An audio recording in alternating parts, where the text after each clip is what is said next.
So you want to build a cabin. Well, first, welcome back to the channel, and we'll get to that question right after this.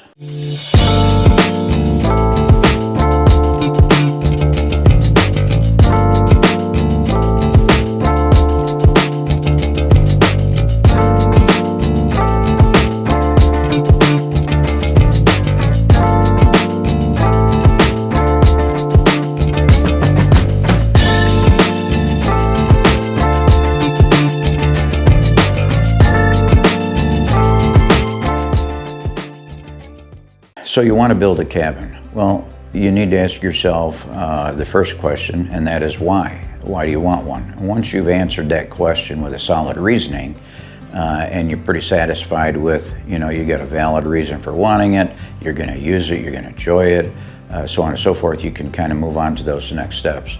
And we built a cabin, and I'll leave a link in the description below for the video of that. We did a photo journal of that process. And in fact, if I get enough subscribers to put me over the 1,000 subscriber mark, we're about halfway there, almost 500 right now. And if you like this video and leave a comment in the comment section below that you'd like to see us build another one, and this time vlog the entire process from beginning to end, let me know. And if I get enough subscribers and enough comments and likes on this video, then we may well pursue that and go ahead and build another one, and then we'll take you through the entire process or the journey of that.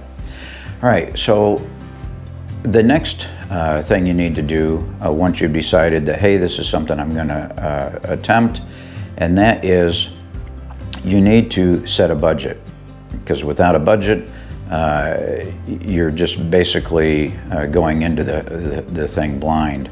So you need to set a budget and make sure that you leave yourself enough room for other things that come up. I always suggest to everybody, if you estimate a project is going to cost you $60,000, put a 20% cushion on top of that. And so whatever the max amount that you can spend on this project, work your way backwards from there. So factor 20% of that maximum amount that you can spend, and then set that as your budget once you've deducted that. That way you leave yourself a cushion and emergency funds just in case something unexpected happens, because there is a lot to go into it. You need to decide, is this something you're going to pay cash for? Are you going to try and get a loan? A lot of banks won't loan on something that you're building yourself. Some will, but many won't. So you really got to look into all of that, and you got to see, what is your budget? Are you going to build this yourself? Are you going to hire a general contractor? If you're going to hire a general contractor, then it's going to be considerably more expensive because you're paying for somebody else's labor instead of using yours. The other thing you need to look at is selecting land. And there's a lot to go in that. What type of cabin do you want? Do you want a dry cabin, totally off the grid? That's one thing. If you want a cabin where you have some of the luxuries of home, like running water, electricity, then there's more expenses to be figured in. And so when you're selecting land, you need to look, how close is it to the nearest electric pole? A lot of municipalities and states charge you to run the electricity from wherever the nearest pole is to your location. Like here in Alaska, my last cabin that we built, it ended up costing about $8,000 per pole to put in. So it cost us over $20,000 to get the electricity run. Now the good thing is we got most of that back as other people joined the line, because then they had to pay their fair share of that line being put in, because basically me and a neighbor funded that entire cost, and then as other people joined, we got money back. So anyway, you got to figure that in. You need to see, if you want running water, well, then you got to find out what is the cost of putting in a well. You need to do some research of the area that you're looking at. Are there other homes or cabins that are built in this area? And if so, how deep are those wells? How far down did they have to go to find water? So you got to start really doing a lot of research work before you commit and just say, okay, I'm going to go out and buy a piece of land and then I'm just going to build it. You need to find out, is this something you're going to design yourself, or are you going to buy Plans. Plans can range. There's places on the internet you can get plans for $50,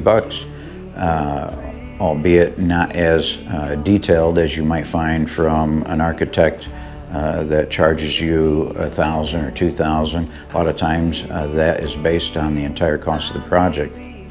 So that's another question you need to ask yourself. How am I going to build it? What are the details behind it? What are the plans going to look like? Where am I going to get those plans? The other thing you need to ask is, what type of cabin do you want? Do you want a log cabin? Do you want a stick-built cabin? So there's a lot of different building materials that you can use also that will affect the price. So again, you have to look at each one of these scenarios. The other thing that you need to look at is how often are you going to be there? Where is the land located? And I know a lot of people that have bought land and built cabins thinking that they were going to use the cabin almost every weekend, and they end up buying a piece of land that's 3-4 hour drive. That might be fine for a while, but you really have to ask yourself, how often after a while are you going to continue to want to drive out there? Especially if you're working Monday through Friday, you come home, you're tired, you don't really feel like driving another 3-4 hours to get out to the cabin. And then we see this decline of usage of the cabin, at which point, what's the point of having it? I've known people that initially were going out to their cabin on a weekly basis, then it dropped to a couple times a month, then it dropped to once every 3-4 months, and before you know it, they were only going out to the cabin a couple times a year, and maybe for a couple weeks during the summer. But then there's a cost associated with keeping that cabin. You have your taxes. If you've got utilities and you've got running water, you got to make sure that your water lines don't freeze. So either you have to winterize it every time you leave it, if you live in a northern climate where it gets below freezing during the winter, and then you have to reopen the cabin every time you go there on a weekend. Otherwise, you need to keep it heated. What's that going to cost you? Is there natural gas available in the area? Or do you have to use propane? Or do you need oil? So again, a lot of things to research before you pick your site, because one could be very expensive as opposed to another. I know some people that run just strictly off-grid cabins. It's a dry cabin, they don't have running water, they haul it. They don't have a traditional toilet, they either have an outhouse or some type of composting toilet, which is fine, and all those are completely doable. And they have a generator. But again, it's a process of, you got to make sure you're hauling the water out each time you get there. You got to make sure you keep whatever fuel oil you're using, whether it be propane or oil, to run your furnace. Or if you're simply using a wood burning stove, you got to make sure that you've got plenty of dry wood available to do that. And again, hauling in that weight of the water that you're going to use while you're there, and other items. All right, I don't bring all this up to discourage you from doing the project. In fact, I encourage anybody that wants to build a cabin to go and do it.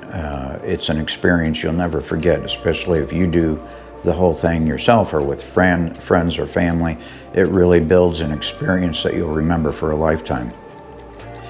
But the more planning that you do and the more questions that you answer before you begin, the better off you are, and you'll be well more prepared for anything that comes up. There's a lot more chance that you'll actually enjoy the cabin much more frequently than you would if you just went about it, blind. So some of the other questions that you also need to ask is, what's the access to the piece of property where you're going to build the cabin? Is it on an accessible road that's open year-round? If you live in northern climates, does it get plowed? Is that something you have to do? If there's no road, you need to figure out, how will you get there? How will you get your building materials there? Maybe it's an area that you can drive to a certain point, and from there you take an ATV all the way into where the property is located. Some people that have cabins up here, the only way to access them is typically by boat during the summer, or seaplane, or during the winter by airplane or by snow machine. Yeah, and we call our snowmobiles snow machines up here in Alaska. Don't ask me why. So again, look through those things, do your research. There's a lot of available material on YouTube. There's a lot of available material just on the internet. There's lots of different plans out there. Like I say, you can buy plans for as low as $50. You can even go to Amazon and find plans for as low as $50 on there for various cabin builds. And again, you know, I caution you, those aren't as detailed as you might find with something else that's a little more expensive and is a little more detailed. But some of these cheap plans can really be worth it, in my opinion. In fact, our first cabin, that's what we did. We actually bought plans that cost us about $50, and it came with a material list and all the instructions on how to build a cabin. In fact, the guy that we used, and I believe it was easycabinbuild.com, I'll put the correct link in the description below. But we were actually able to even call the designer that did the plans and ask him questions. Now, I want to say I think the fellow that we bought our cabin plans from has passed away. However, his site is still up and running, and I believe his wife is still selling all of his plans with a lot of the detailed instructions in those plans and stuff and material lists.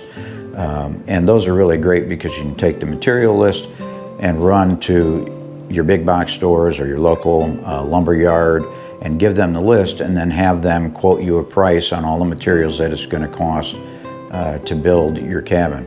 And I always go through that material list, and you should, especially with some of the lumber, you want to up those by 10% or so, because you can always return it. But it's very hard when you're in the middle of a build to have to run and buy some more stuff, because you either A, cut the board wrong, it's not usable. There's many times where, especially with the big box stores, that if you buy your lumber from them, they'll deliver. They don't care, they don't inspect each individual piece. They'll just get you a pallet of 2x4s or 2x6s, and then when you get there, you end up finding all these that are completely useless and you can't use in the build. So just go out, you know, supply those material lists to your various lumber yards or big box stores, and they'll most often work you up a quote, and usually with a pretty decent discount. I know I ended up using Lowe's on our first cabin build after submitting my material list to several different places. And Lowe's ended up giving me almost a 10% discount on the total purchase, which saved me several $1,000s in the process. I think that's always definitely a benefit. So if you have any questions, again, list those in the comments below. If you'd like to see me build another cabin and vlog the entire process from beginning to end, including selecting the land and the plans and then the build itself, subscribe if you're not subscribed already. Like this video, comment below that you'd like to see that. And again, if I can get up over 1,000 subscribers and enough people commenting on this video that they'd like to see that, is something I will seriously consider, and we'll go from there. And hopefully that will help you out.